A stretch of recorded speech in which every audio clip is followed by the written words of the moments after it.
পটুয়াখালীর লোহালিয়া নদীতে গোসল করতে নেমে নিখোঁজ হয়েছেন রাফি নামে 15 বছরের এক কিশোর। শনিবার দুপুরে বন্ধুদের সাথে গোসল করতে নেমে রাফি নিখোঁজ হয়। রাফির বয়স 15 বছর। তিনি কাঠপট্টি এলাকার কবির গাজীর ছেলে। দুপুরে বন্ধুদের সাথে গোসল করতে নেমে রাফি হঠাৎ করে নিখোঁজ হয়ে যান। রাফিকে উদ্ধারে স্থানীয় ও স্বজনরা অভিযান চালাচ্ছে। পাশাপাশি ফায়ার সার্ভিস সদস্যদেরও সংবাদ জানানো হয়েছে।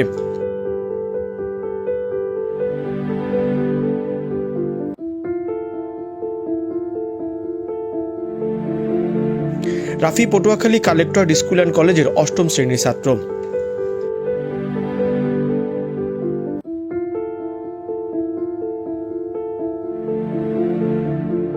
এদিকে রাফি নিখোঁজ হওয়ার খবরে নদীর দুপারে ভিড় করেছেন স্বজন ও আত্মীয়রা।